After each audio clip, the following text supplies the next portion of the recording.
primarily the issue is we're not allowed to, I think it's knowingly or unknowingly take pictures of license plates. Right. Highway surveillance. Highway surveillance, and that's a law that protects the citizens in New Hampshire from the government. The highway itself, for the road, but what about the property, like the parking lot? If citizens wish to place cameras in and around their homes for the purposes of their own surveillance, or private companies wish to do that for their own, wherever they may be located, for their own surveillance, and if other people want to support those businesses maybe, and buy them a camera, we have nothing to say about it. But as far as the town of Alstead setting up a pole and putting security cameras pointing in every direction, that's not within something we can do. Nor do we want to do. And I think we have been short-staffed for a year and a half. So I'm hoping that once we are up to speed, which is very, very soon, that will make a difference. Right. And go ahead, I Mark, just have a first.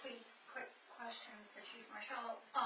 If the state police were in town and just happened to be here when something was going on, does it make a difference if they stop them versus town cops? No.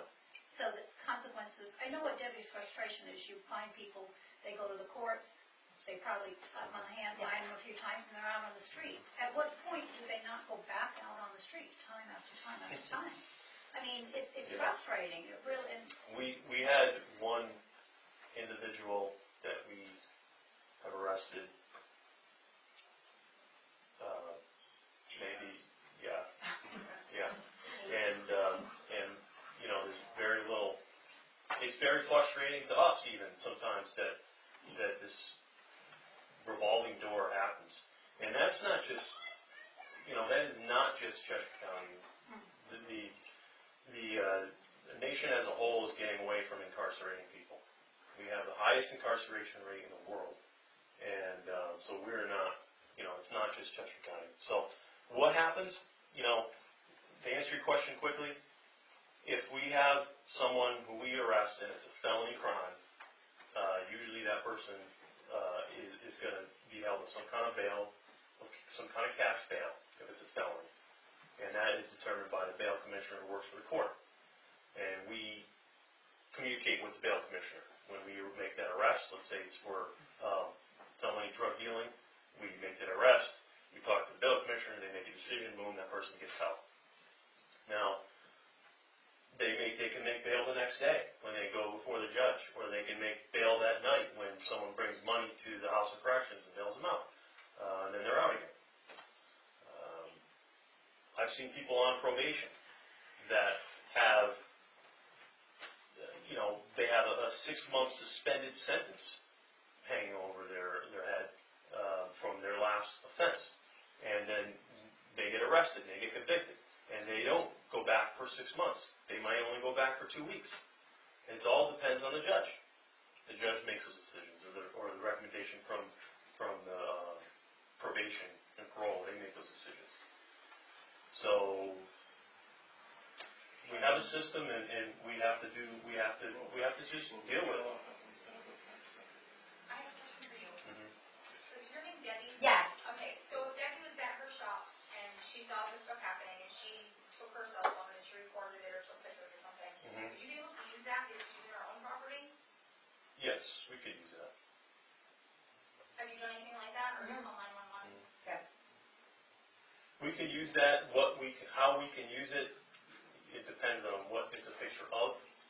You know, I mean, is it just two people standing there and looking suspicious, or are we seeing a transfer of something in their hands? I mean, but we can use it as an investigative tool, sure.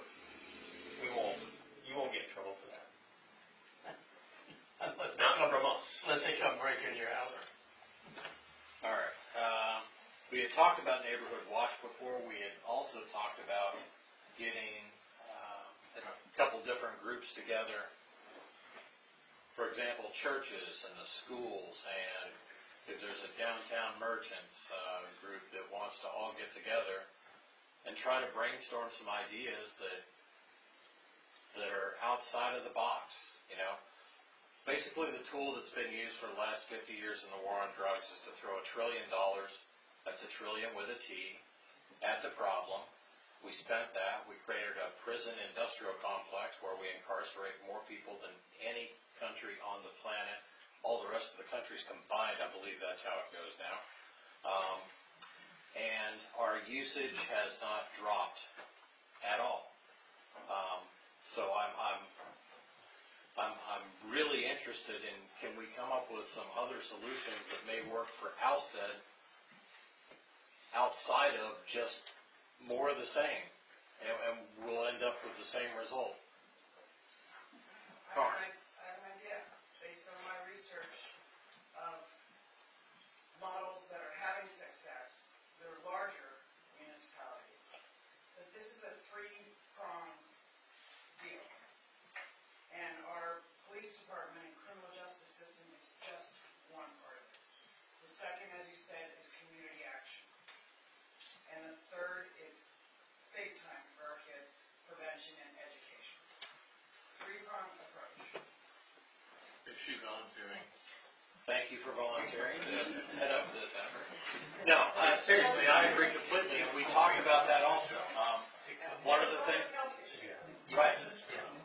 Yeah, and that's the part that gets a little challenging. When you see a lot of crime going on, it's hard to accept that addiction is an illness and that people are sick. But I agree. I think you're on the road, you're on the right road. But you gotta have a separate group, and you gotta figure out what you can do and what you can't do, and that's not anything that we can help you with tonight. I just want to say, a bigger concern for me too is the fact that in this village you have a lot of that preteen, 12 to 14-year-old children. And are they going to be influenced by these other people? And that's a big concern for me, because this is the age where you don't want them to get, but, you know. Well, how do you prevent it? That's what we're doing. I know. I don't know, but I just. Well, you start by having one of these citizens group meetings, getting some volunteers and figuring out a plan. Well, I will volunteer for this group if you know, anybody else wants to do it. You've got social media, you got, I don't know, Facebook, whatever, you can call volunteer, you can schedule your meetings, you can figure out what you want to do. You want to hold meetings in the town offices, you want to hold meetings at over at the town hall, you can do that. Right. We can do anything. We can accommodate you. I would highly recommend that you get a hold of Gail at the school and try to try to coordinate something, because she's awesome. She's always trying to look for stuff to try to help. Well, we're meeting along. I think our police department has open house Well, Mondays, and I think any group should actually go to the police on those open houses to get the police advisory and let them know what you can and cannot do. So the people just don't have a group and go off helter-skelter with legal. What Karen said is what was talked about today, the three-prong approach at the summit. They said that. Debbie, call me up, email me, we'll set something up, get some meetings going. I would love to just And we've got do something and try to be proactive in this community, because. Now that we're all in agreement. All right. The last thing I wanted to do was just get a read. So in last year's select board, I don't know if you were at any of these meetings, we discussed an ordinance. And the ordinance was basically a fine for the possession of marijuana. Okay. Did you get the letter? Referencing it? Oh, From our attorney? Oh, yes. Okay. Yes. So the idea was this, that we have implemented town ordinance against drug paraphernalia. We have a ordinance against alcohol in public. No, those have been passed. Those are passed. Yeah. And one for, what's the last one? Paraphernalia. Did you say that? It is just the two, and then the third had to do with drinking on town property and getting a permit to do that. So the idea was this: we would charge anybody what would it be called specifically, a civil, Misdemeanor? not even a misdemeanor. It is It was a town ordinance.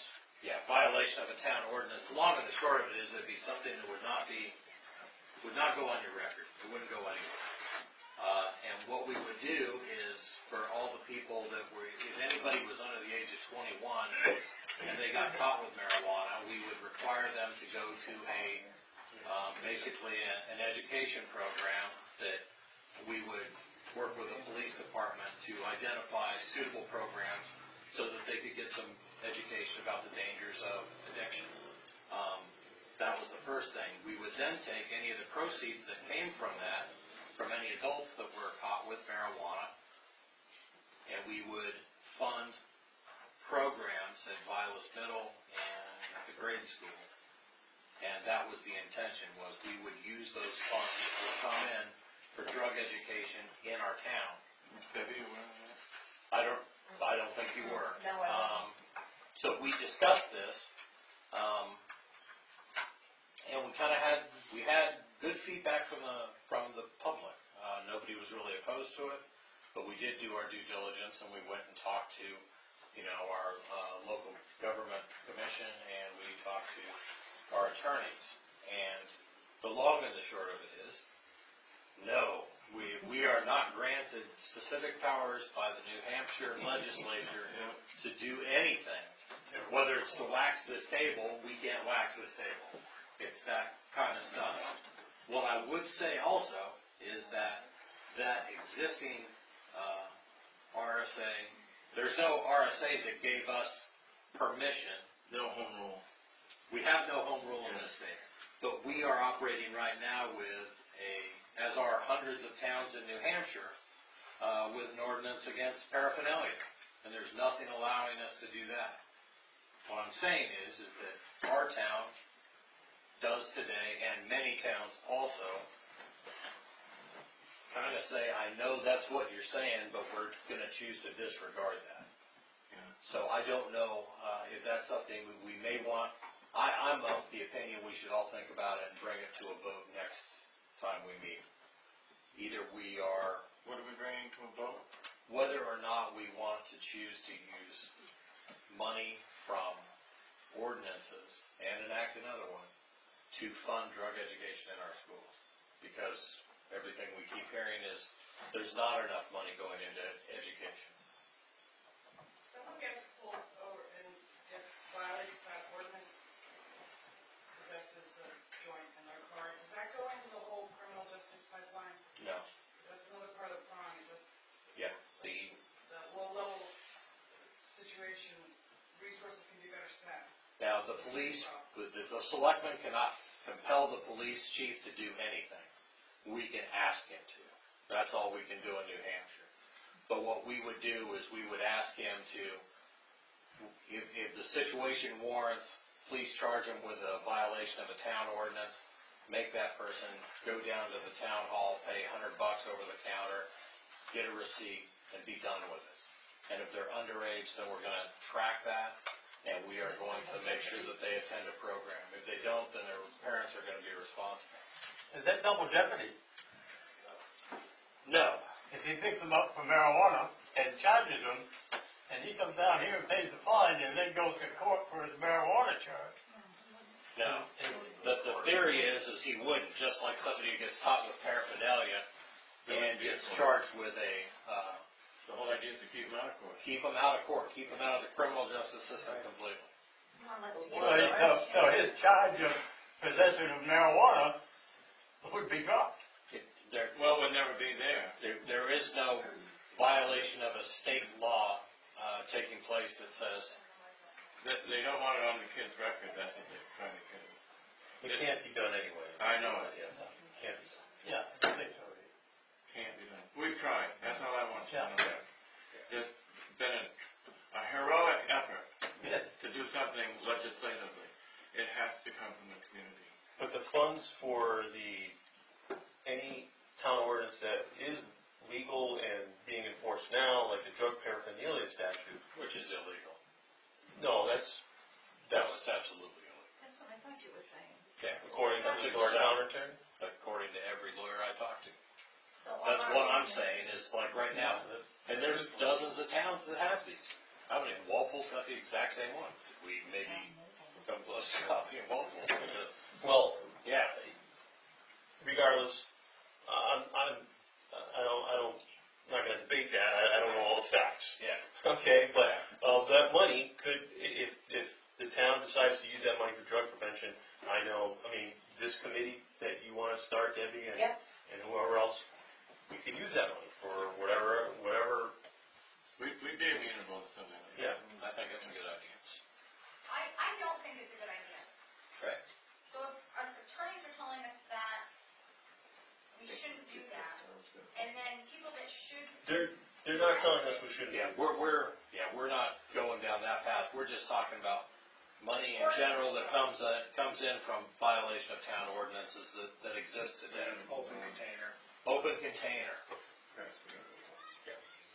Okay, because I think, obviously, if they're gonna be repeated offenders also, say we're smoking a joint, and then the officer said, go pay the fine at the town hall, or wherever. That won't And I happen. didn't have to go to court, then it wouldn't be a big deal, so who cares, I'll just go smoke another joint. That can't happen. That's not what we're talking about. Right. That I won't. don't know, sure, 'cause Yeah, I don't think that would solve our problem. yeah, that's not what.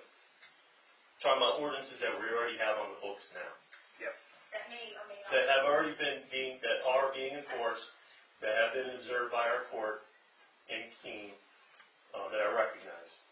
That's what we're talking about. All right. There's just one question on that. No more This is question. just a point. We stopped at marijuana level Yes. when we did that before, all Correct. that whole process. Would we be willing to go beyond now?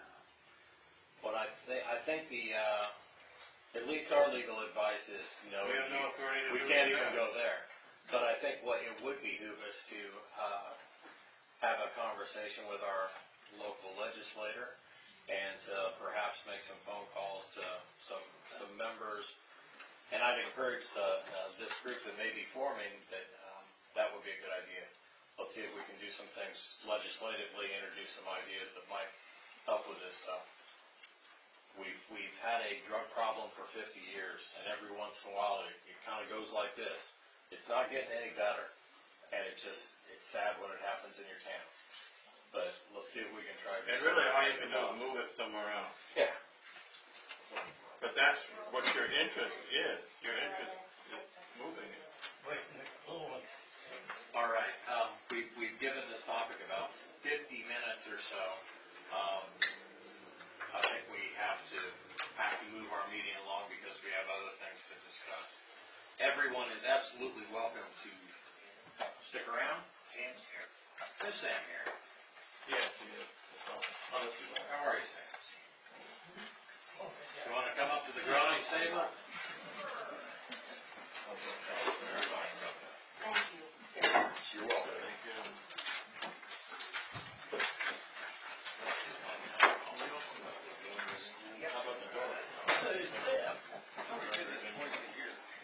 Well, that's her. I'm gonna buy out the ground and put off people. She's right.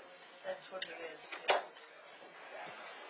The thermal readings would be off. Your air conditioner's not working well. Yeah, the air conditioner's not working. I'm trying to stop on it. Thank you. We had hoped to have you back in on a night when we weren't quite so busy. Again, this problem.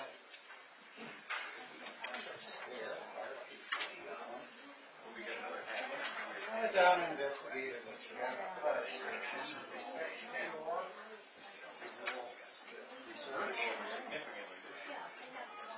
and what you have there is what's called a bond fee. Bond being, in this particular case, an individual concrete blocks, which are shaped as my cross-section shows as a U. Reinforcement placed at the bottom, and where the square construction grade gravel, not the stuff you put tile on. Okay. And then at particular installation, as steel angle bolted into the basic block. That's to hold face posts. Now, I can't see anything wrong with the one that's there. I would recommend, I should say suggest, that if possible, we ought to reuse it. Why buy something? Does this extend just across one door, or is it across both doors? Each individual door, yeah. They've got 6 to 8 inches of area in one area. So you're saying this could sort of be Just removed? raise it up. Well, yeah, you can remove it and raise it up. The problem is, this from a design point of view,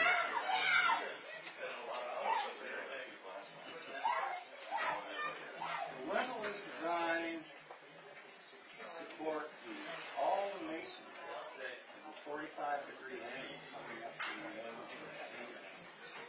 I'm sure that's conservative. In other words, if you took all that out, the whole thing would stand up because the remaining masonry would act as an arch.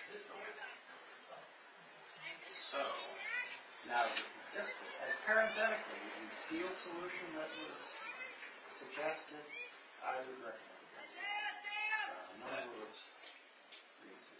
A, it's expensive. B, it's way too complicated. We noticed that. Probably corrosion. Also because of the face brick, you have an eccentric load on the beam rather than the way being straight down through the center. It's off to the side and causes torsion. Structural shapes are terrible contortion. In a sense, you have 3 plates in a wide flange type section which are only connected at the top and bottom of the wedge. So in torsion, they tend to act like a piece of paper. Torsionally straight there. You know what we should do? We should ask him if he wants to be our liaison.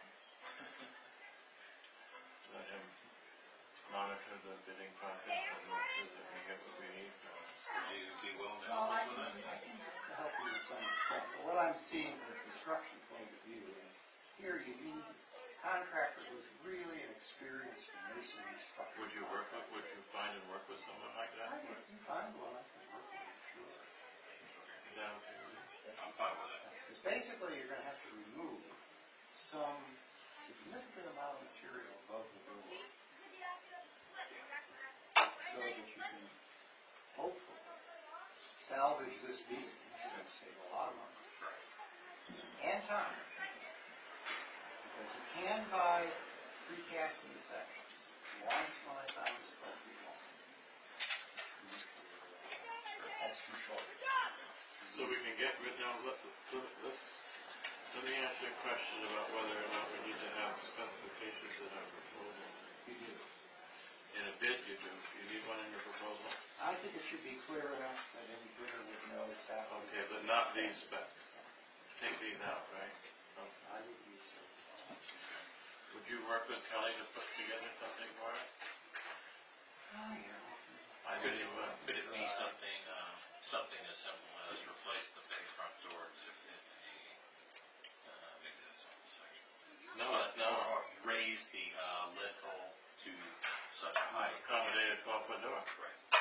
Okay. The actual opening is 11 foot 11 inches. It's not that big. Oh, I went down and measured it. All right, appreciate it. Come on. All right. The only thing, it would be nice if you're looking from a liability point of view to be able to recover the actual structural design of that wall.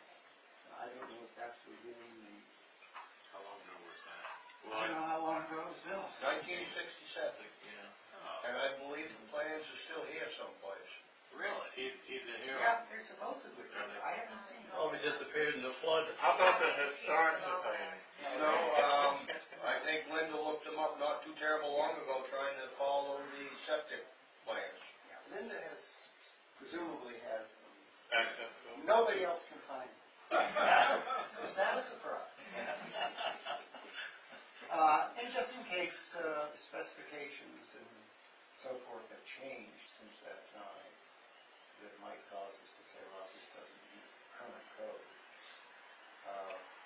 I don't expect that to be. But nonetheless, it's a stone that needs to be turned over. I agree. All right, anything else? Yeah, there's one other issue, and this Go should ahead. be the specifications of the thing. The opening has to be secured.